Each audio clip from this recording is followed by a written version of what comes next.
अगली खबर की तरफ रुख करेंगे। छत्तीसगढ़ में प्रस्तावित धर्म स्वतंत्र विधेयक 2026 को लेकर विवाद तेज हो गया है और मामला अब न्यायिक प्रक्रिया तक पहुंच चुका है। मसीही समाज के प्रतिनिधि क्रिस्टोफर पॉल ने इस विधेयक के खिलाफ छत्तीसगढ़ हाईकोर्ट में याचिका दायर की है। याचिका में इस कानून के कई प्रावधानों को असंवैधानिक बताते हुए उन्हें निरस्त करने की मांग की गई है। विधेयक में जबरन प्रलोभन या धोखाधड़ी के माध्यम से धर्मांतरण को गंभीर अपराध की श्रेणी में रखा गया। आप जानते हैं, इसके तहत दोषियों के लिए 10 साल तक की सजा को लेकर आजीवन कारावास तक का प्रावधान किया गया है। इसके अलावा संगठित या बड़े स्तर पर धर्मांतरण कराने की स्थिति में और भी कठोर दंड का उल्लेख किया गया है।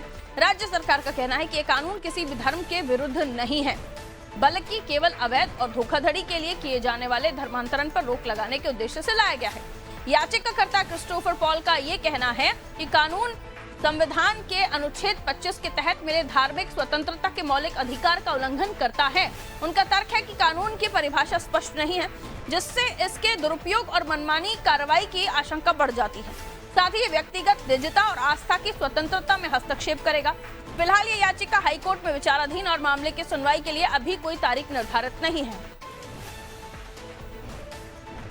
तो याचिका में क्रिस्टोफर पॉल ने अपनी जो बात रखी, इसमें उन्होंने संविधान के उल्लंघन की भी बात कही, लेकिन जो धर्म स्वतंत्र विधेयक है, कानून जिसे लाने की तैयारी की जा रही है, उसमें जबरदस्ती की बात कही गई है या प्रलोभन की बात कही गई है और सामूहिक रूप से धर्मांतरण कराने पर कार्रवाई की बात कही गई है। लेकिन क्रिस्टोफर पॉल इस मामले में अपनी जो याचिका दे रहे हैं उसमें जबरदस्ती या फिर प्रलोभन जैसी बात नहीं लिख रहे हैं। वो कह रहे हैं ये स्वतंत्रता है लोगों को और ये हमें संविधान देता है। लेकिन समझना ही होगा कि इस तरह के मामले बहुत सारे हैं। आदिवासियों का लगातार धर्मांतरण होना, धर्म परिवर्तन करना और दबाव में, लालच में आकर ऐसे कई सारे मामले सामने आए हैं। आइए शिवानी मेरी सहयोगी हमारे साथ जुड़ी हुई है।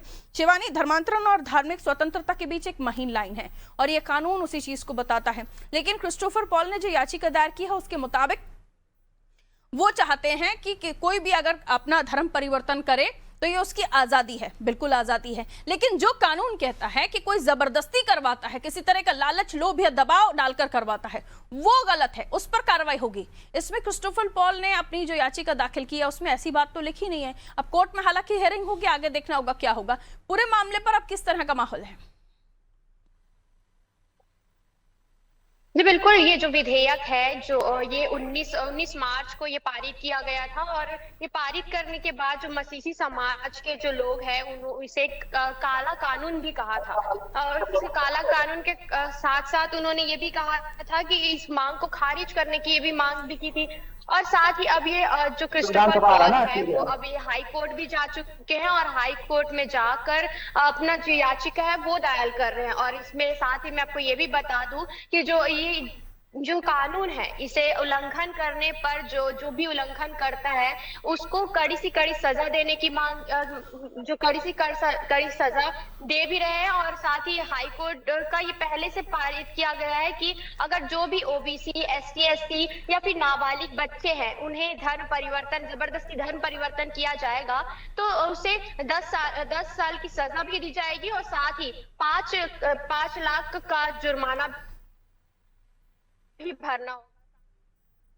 बिल्कुल, तो ये कार्रवाई अपनी जगह है, लेकिन क्रिस्टोफर पॉल ने जो याचिका दायर की है उसमें वो ये भी कह रहे हैं कि इस कानून में कुछ चीजें सही तौर पर बताई नहीं गई हैं। उनका कहना है स्पष्ट नहीं है परिभाषाएं, जिससे इसके दुरुपयोग और मनमानी कार्रवाई की आशंका बढ़ जाती है। इसलिए भी उन्होंने याचिका दायर की। अब इस मामले में कोर्ट की तरफ से क्या निर्णय आता है उस पर हमारी नजर है।